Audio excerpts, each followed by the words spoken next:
umagalaw. Ibinunyag ni Kim Chiu at Paolo Avellino ang isang sandali nang magkahawak kamay na pagja-jogging abroad. Baliw ang mga tagahanga ng Kim Pao. Kung bago ka lang sa channel na ito, huwag kalimutang mag-like, share, comment, and subscribe. Nasaksihan ng mga tagahanga ang labis na mapagmahal na aksyon na nagsiselos sa lahat.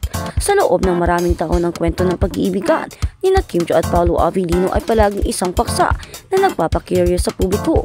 Dahil sa pasabog na epekto ng pelikulang nila, mabilis na naging sentro ng atensyon ang on-screen couple na ito.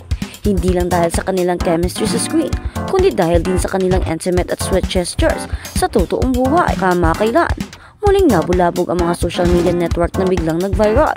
Ang sunod-sunod na larawan at video na nagre-record sa eksena ni Kim Chiu at Paolo Avellino na magkahawak kamay habang nagja-jogging sa ibang bansa. Ayon sa source mula sa isang fan ng Kim Pao na nag-aaral sa ibang bansa sa Seoul or South Korea, aksidenteng nakatagpo ng taong ito ang dalawang sikat na bituin habang naglalakad hanggang sa park noong madaling araw. Sa una, ang fan na ito ay nilayon lamang na mag-film ng ilang mga normal na tanawin ng landscape. Ngunit sa pagpapan sa kamera, bigla niyang natuklasan ng isang napakapamilyar na mag-asawa. Ito ay walang iba kundi sina Kim Chiu at Paolo Avellino. Kinumpirma ng fan na ito na hindi nahiya o sinubukang itago ang dalawa.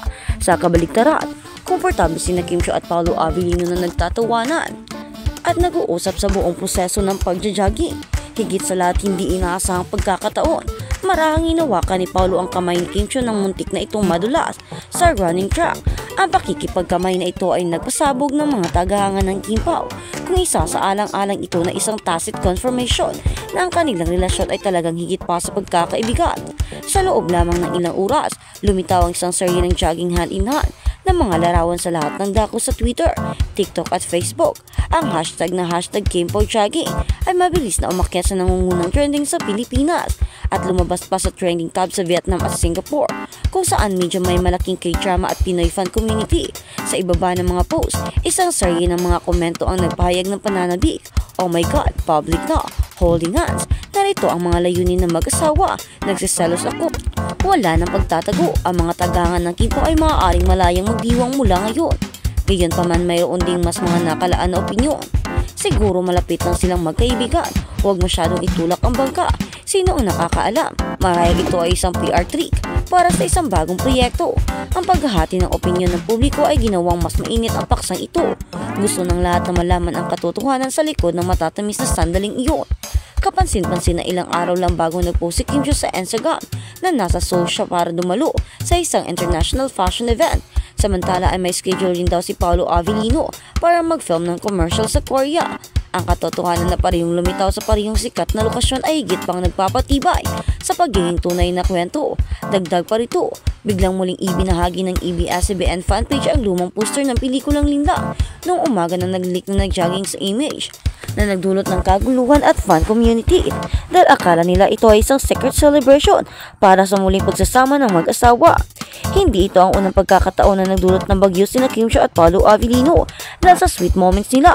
Mula nang makilahok sa pagpopromote ng pelikula, ang dalawa ay napahayag ng maraming detalye na nagpabalisa sa mga tagahanga.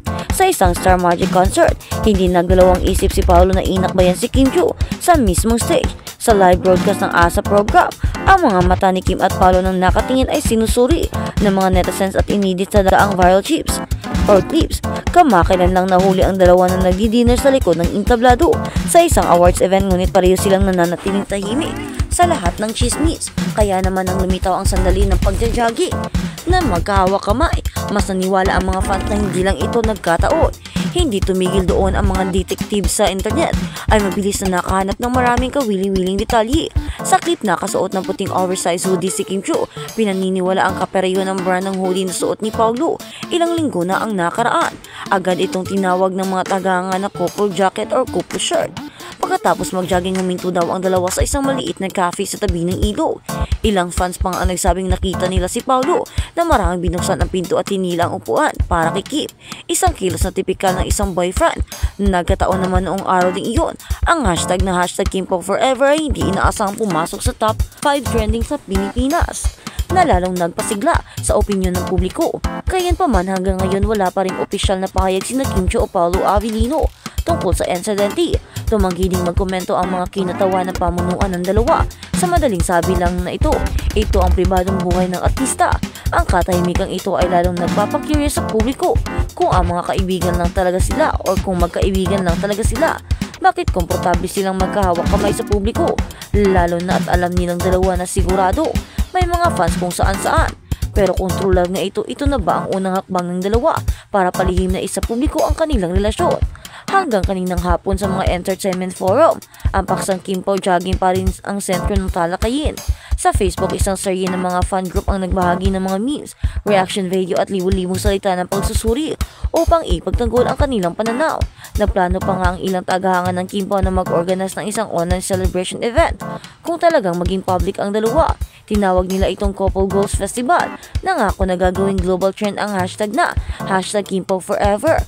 Bukod sa inala ng romansa, may lumabas din curious sigurado itong hand in hand. Jogging scene ay bahagi ng kanilang bagong proyekto.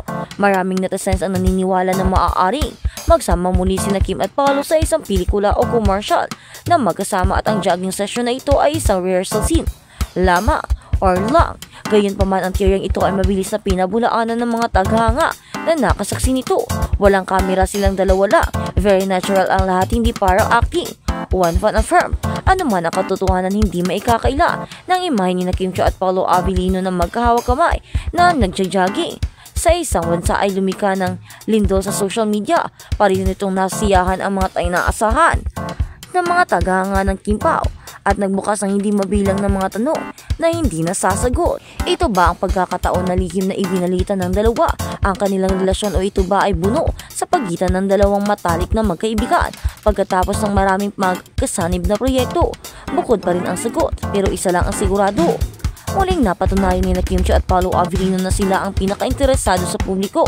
Ngayon, sa kabilang banda, Kim Chiu tanaw balik sa lambingan kay Paolo Avellino. Ang bongga lang na muling binalikan ni Kim Chiu ang masayang moment, harutan at lambingan nila ni Paolo Avellino.